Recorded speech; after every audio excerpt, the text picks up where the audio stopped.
I just unboxed Loot Crate, which you can see right here. It's really dark in here because when I don't film or anything, I like it to be dark. I don't really like bright lights for some reason, especially the ones in here. Like, oh my god, they look so fucking bad. Like, it might make me look clearer, but it fucking hurts my eyes, and like, it makes the whole kitchen, like, I've talked about this before, but imagine from Family Guy, you know, when they show how dirty, when Trisha Takanawa is showing how dirty hotel rooms are, and she like turns on the black light, and you can see these like animals, like farm animals running around, and they're like, yeah, that's how dirty it is, you know, to kind of demonstrate the whole like, oh, there's jizz everywhere thing, and it's really dirty, but it's like a joke, right? That's how I feel this light portrays everything. Like, it doesn't matter how hard I clean, or like how perfect someone's skin is, everyone and everything looks so disgusting in that light. So, I finally got something for you to show you guys, well, something. My fucking playmat. Let's see if I'm showing you guys correctly. Okay, I'll turn on the light for this. Turn it on. It's gonna make it look worse. It's okay. So here's my fucking playmat. How awesome is that? I had it custom made by a friend of mine. His name is Scott C. He's like the most amazing fucking drawer of women like ever. And he did that for me, and like my direction, so he doesn't know anything about Magic the Gathering or anything. But I am so happy I got that done because it looks fucking awesome. And the card is something that I think I made. There's been a couple cards, some that people made me, some that I made, and I think that's the one that I made. But nobody understands the boredom part, which I find funny. Like, I don't understand why it's wrong. And I've been playing Magic the Gathering for quite a while. I feel like that is a mechanic that could be put into the Magic universe if they wanted to, in like Born of the Gods or the next one. I don't understand why it couldn't be, but a couple of my friends don't really like it, so it doesn't really matter. I just like the flavor text. No man nor god could resist her touch. I think that's hot. And I'm fucking making out with Garrick naked on it, which is awesome. And I have my favorite sweater and a little schoolgirl shirt on, or skirt on, that I'm wearing, which is cool. So today marks the day that I'm going to be uploading every single day on my gaming channel again, and a lot more on my vlog channel. My vlog channel isn't daily because I don't always have time to sit around talking to a camera and then also uploading it. And it's not that I don't have time for that, because it's like a short process. It's like the easiest part of all of the YouTubing and streaming that I do. But it's like, I have to actually be inspired to talk about something, and when I usually am inspired to talk about stuff, but just sometimes not really, and it's like I just want to chill at home and, you know, relax and stuff, and kind of have nothing going on. And if I feel pressured to always have something going on, then it becomes fake, you know what I'm saying? So it's like I don't have as much to talk about. Today, I have a lot to talk about. Look at this shirt! It is Star Wars based Clone Wars, but it's console wars, so it's Xbox One versus the Wii U, which is kind of trampled in the bottom, versus the PS4, which is awesome. Oh my god. I love the shirt. It's a little too big, but it is a woman's small, so whatever. Basically, I saw something. Okay, this is gonna get a little heavy for a second. I saw something today on the internet. Remember I told you guys about how I was sort of dating a guy, but not really dating him, you know, like my kind of dating. It's kind of weird. A guy who, like, does not live a healthy lifestyle, and I just can't get behind that. And even though he says he loves me and stuff and he wants me to like move in with him or whatever, I just can't do that. But there's something else there. Like, he could make my dreams come true. Let's just put it that way. He can make all of my fucking gaming, YouTube, streaming dreams come true. But I've never once asked him for anything.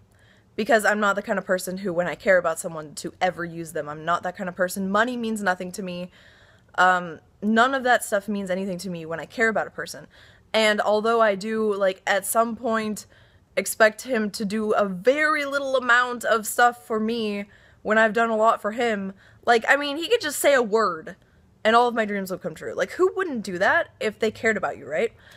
But at the same time, I want to wash my hands of him. And today I saw that someone else is getting what I could possibly get, and they are not nearly as deserving as I am. And they're actually terrible people. Kind of, in my eyes, at least. And while I thought it would frazzle me more, because I was always like, I really hope that doesn't happen. I hope I don't have to go through that where one of my friends is getting something that I could be getting if I just put up with this druggy guy, you know? Like, I thought that would devastate me more. To see someone, like, so undeserving, someone who's copied me, like, my whole career, and doesn't even have the passion for it that I do, getting something that I deserve, I thought that would bother me more. But I love it here in Seattle. I really love it here. My life is amazing the way it is, and if it never gets any better, if I can never make a living off of gaming, if I have to continue to put so much time and effort into this to get a little out of it, as long as I'm making you guys happy, and as long as I'm consistently growing, it's whatever. I love my life here. Like, I was like, when I met him, I wasn't too sure how much I loved my life here, but, like, I mean, it's like with my roommate, it's like we just met, I still get, like, butterflies for him, and everything we do is amazing, and I'm still finding out things about him, and I love living here and coexisting here with him in this, like, cozy, awesome apartment that we found in an amazing part of town where everything we need is right across the street, and I just love Seattle. I love the weather. I love how it's not as hot all year round. I love my modeling career. I love going to shoots here, not having to worry about, like, such fake people in LA. I love just everything about it. I love the gaming, the fact that I can game more, the fact that everything is just falls into place. I love my new fucking Magic the Gathering friends so much. Like, it's so weird because in every other community that I've been in for gaming, it was like everyone was kind of scattered about the country because it was an online thing, you know, like StarCraft is an online thing, everything, League of Legends is just like an online thing. But with Magic the Gathering, it's like you're going to Friday Night Magics and all your friends are in the city that you live in or just the surrounding cities. So you actually get to hang out with friends and meet people that you can see more than like 3 times a year.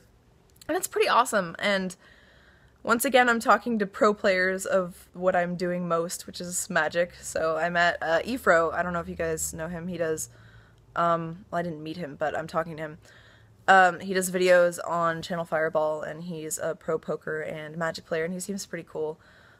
We have this, like, funny bet that if I can beat him in a mirror match, I think, like, mono blue or whatever mirror match I'm fucking most comfortable with, if I can beat him, then I get any net deck I want. He just gives it to me, which is fucking a lot of value. You could say that.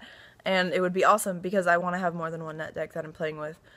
And if I lose, I have to be his girlfriend for a week, which is funny, and it's fine, and it should be fun. But we're planning on doing videos together, which is cool. So finding people who are just like, yeah, it makes sense to do videos with you. I mean, you'll bring in people and you have a real passion for things. Like, if this other guy that I'm talking about could see that, we would have been, like, ruling the world and ruling YouTube since day one. But no, like, he decides that, you know, obviously he's not a genuine person, and he doesn't take, I mean, he's taking everything that I've done for him for granted. Like, being there for him when I'm a person who is very sturdy and stable and healthy in my lifestyle, but I still cared about this person who is like the complete opposite. I don't know, it's just, it's ridiculous. And he put me in danger in a few more ways than one, which I can't talk about because, again, this is about someone else, so I can't be as forthcoming, which kind of sucks. But anyway, I just love it. I love this little crush that I have on this married guy that I told you guys about that's still there. I can't talk about it as much because a lot of people from the area which he is from do watch my videos, and I feel like he might find out this way, and I don't want him to find out this way. I actually want to tell him. Like, this is how I would tell him. I'd be like, hey, can I talk to you?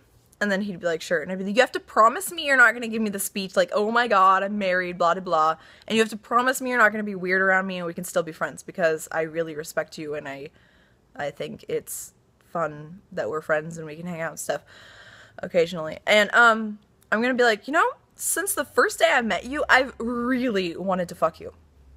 Just putting that out there. And I'm not ever gonna try anything because I respect you, but just kind of wanted you to know that. So you can just take it as a compliment or whatever, an ego boost. And yeah, the end. I don't know how much that works, and I don't know if that's like a bad thing to do, but for me, like, part of the coolness of, like, getting these crushes is chasing it a little bit and maybe making the guy want me a little bit. In this case, since nothing can, like, ever happen, I'm, like, 99% sure. It's just kind of fun to have that cuteness. And I think I'm understanding the fucking, the pattern that I fall for these guys. It's like, they have to be, like, tall and a lot bigger than me. And they have to have something where it's like, I know there's a sexual deviant behind whatever you are pretending to be. And I can see it in the way he acts, or the way he carries himself, or some kind of subtlety. There's just like, oh, I could see you choking me. That's hot. But yeah, and he's gotta have, like, something that I respect about him. Like, he doesn't necessarily have to be, like, the perfect bodybuilder, body guy. Like I've said, I've fallen for nerds before and stuff. But, yeah, he's gotta be, like, big, I think. I think that's the only physical requirement. He can't be, like, actually ugly in the face. Like, he has to have a cute face. And yeah, I have to respect something about him, like I was saying. I'm, like, jumping all over the place because I have so many thoughts in my head right now. But, and this is gonna be a long one, I hope. I don't know how many people actually watch these whole things. Hopefully they're interesting, but I love it when you guys say that you do, because that makes me happy.